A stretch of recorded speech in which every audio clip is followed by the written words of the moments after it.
Hoje eu aprendi um pouco mais com a liturgia e as pregações do dia.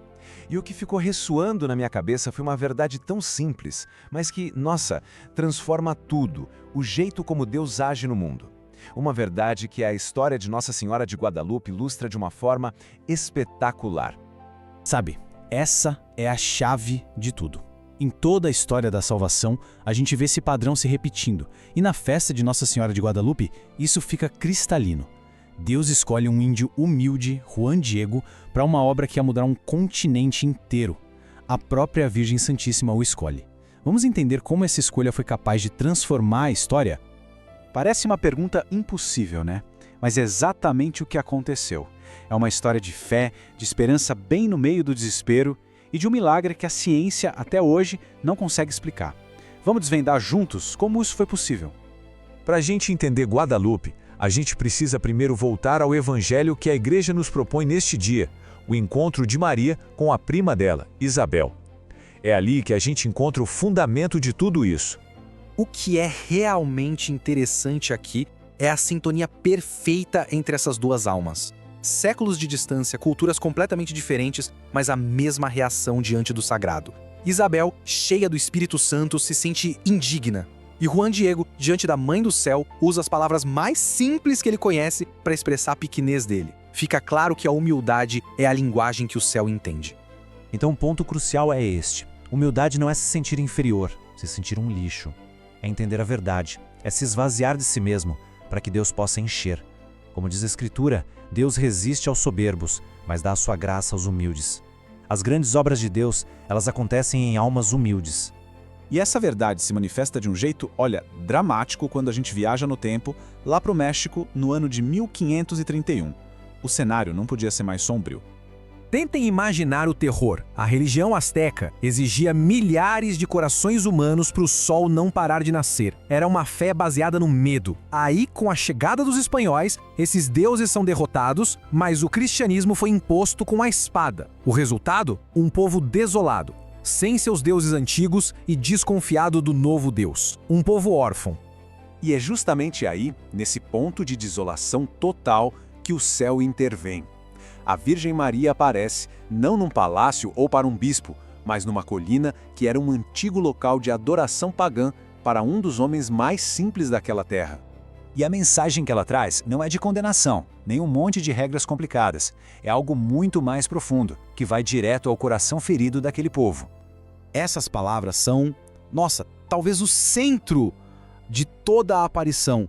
O Juan Diego estava aflito, correndo para buscar um padre para o tio dele que estava morrendo. Ele até muda de caminho para evitar encontrar a senhora, e ela o encontra e diz isso. É a promessa de um cuidado de mãe absoluto, uma âncora de esperança no meio da tempestade. Isso foi revolucionário. Para um povo que vivia sob o terror de deuses sanguinários e a opressão dos conquistadores, ouvir que a mãe do verdadeiro Deus estava ali como um refúgio mudou tudo. Foi a troca da religião do medo pela religião do amor. Mas, claro, o bispo precisava de uma prova. E o sinal que a Virgem deu não foi algo passageiro, foi algo permanente, um milagre contínuo que a gente pode ver até hoje e que deixa os cientistas perplexos. Então, o que tem de tão especial nesse manto, nessa tilma do Juan Diego? Preparem-se, porque os fatos são simplesmente impressionantes. Para começar, o tecido. É uma fibra de cacto bem rústica, sabe? Do tipo mais frágil. Qualquer material orgânico assim deveria ter se desintegrado em, no máximo, uns 40 anos. No entanto, lá está ela, quase 500 anos depois, intacta. Como se o tempo não passasse por ela. Isso aqui é ainda mais incrível. Estudos com infravermelho mostraram que a imagem, não o resto do tecido, mas a figura da Virgem mantém uma temperatura constante de 36,6 graus Celsius, a temperatura de uma pessoa viva. É como se a imagem respirasse vida.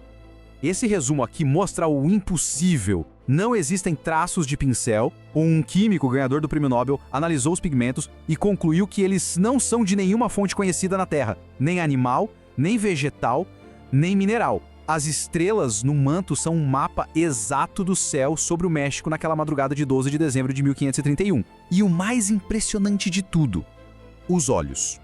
Essa ilustração mostra o ápice do milagre. Dentro dos olhos minúsculos da imagem, os cientistas encontraram o reflexo da cena exata do milagre acontecendo. É como se fosse uma fotografia tirada naquele exato instante. Esse tipo de reflexão, com as distorções certinhas da córnea, é algo que só acontece em olhos humanos vivos. Os olhos da imagem se comportaram como os de uma pessoa viva no momento em que ela foi impressa no tecido.